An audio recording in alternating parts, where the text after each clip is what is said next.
The film Happy Gilmore is a comedic sports film that follows the story of a failed hockey player who discovers a talent for golf. While the film presents itself as lighthearted entertainment, it also reinforces several problematic beliefs that align with capitalist ideology. The Marxist critique aims to unpack the ways in which the film presents itself as entertainment while also being a tool for the advancement of capitalism. One of the central themes in the film is the idea of mediocrity, which is the belief that success is determined by individual effort rather than structural inequalities. The film's hero, Happy Gilmore, is presented as a person who lacks skills but succeeds in golf through sheer determination and relentless practice. This individualist view of success ignores the structural inequalities that are inherent in a capitalist society. Success in any capitalist system is heavily influenced by the position of privilege or lack thereof a person is born into. Additionally, the film perpetuates the myth that hard work is always rewarded in a capitalist system. Although the film presents Happy Gilmore as someone who works hard and eventually becomes successful, the reality is that many hard-working people continue to struggle to make ends meet. The film ignores the fact that in a capitalist society,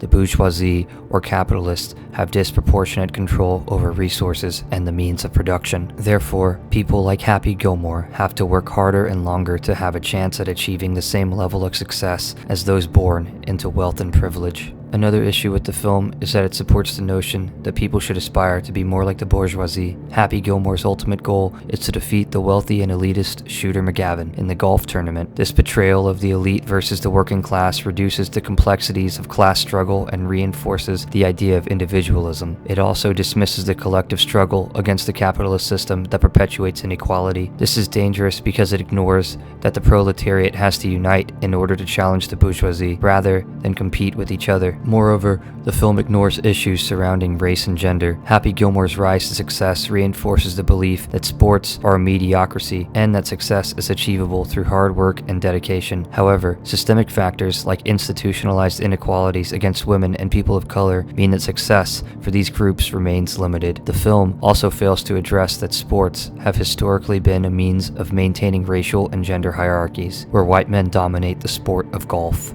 Finally, the film promotes materialism by equating success with the accumulation of wealth. Happy Gilmore gradually gains approval, respect, and monetary success as he becomes a golf superstar. This message reinforces the capitalist agenda of personal acquisition and accumulation as the ultimate goal of life. The film does not recognize the importance of community, solidarity, and collective happiness, in a contrast to the individual pursuit of material possessions. A Marxist critique of Happy Gilmore reveals how the film supports capitalist values by highlighting the success of an individual through hard work, perpetuating the myth of mediocrity where everyone can succeed if they put in enough effort, and fostering the belief that competition is the inherent way of life. Additionally, it disregards the collective struggle against capitalism and presents materialism as an ultimate goal, while ignoring issues of race and gender. Rather than accepting the film's message, we should recognize the flaws in the plot, as well as the film's intent to lure audiences into a false notion of individualism and personal success, which only furthers the capitalist agenda.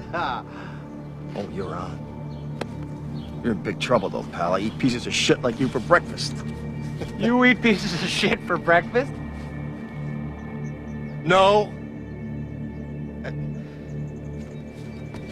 Happy Gilmore is a sports comedy film centered around a working-class man named Happy Gilmore who learns to golf in order to raise money to save his grandmother's house. The film portrays Happy Gilmore as an underdog hero who uses his unconventional style of playing to beat the snobby elite golfers and win the championship. The film's portrayal of social class is problematic from a Marxist perspective. Happy is depicted as a blue-collar worker who is constantly harassed by his wealthy and elitist opponents. While the film does acknowledge the class divide, it oversimplifies the complex interactions between the working and ruling classes. It implies that the wealthy do not work hard and that success in life is based solely on hard work and determination. This portrayal is flawed because it ignores the systemic barriers that prevent working class individuals from advancing in society. The film also fails to address the issue of how wealth is accumulated and maintained, which is through the exploitation of labor by the ruling class. Furthermore, Happy's victory in the golf tournament is framed as a triumph against the system and the ruling ruling class. However, Happy Gilmore's success is only possible because he is able to conform to the very idea of success that capitalism perpetuates. His victory ultimately reinforces the notion that the American dream is attainable to anyone if they work hard enough, which is a myth that undermines the realities of social inequality and oppression. In addition, Happy Gilmore perpetuates capitalist ideology by using humor to mask and obscure the exploitation of labor. The film's comedy often relies on crude humor and jokes about physical disabilities to generate laughter. It also relies on the trope of the underdog hero who succeeds against all odds. These elements reinforce the idea that success comes from individual merit rather than societal factors such as systemic inequality and the exploitation of labor. In conclusion, Happy Gilmore may be an entertaining sports comedy film, but it falls short in terms of its representation of social class and its perpetuation of capitalist ideology. A Marxist critique of Happy Gilmore would reveal the film reinforces the myth of the American dream, ignores the systemic barriers that prevent social mobility, perpetuates stereotypes, and relies on humor to obscure the exploitation of labor. Thank you.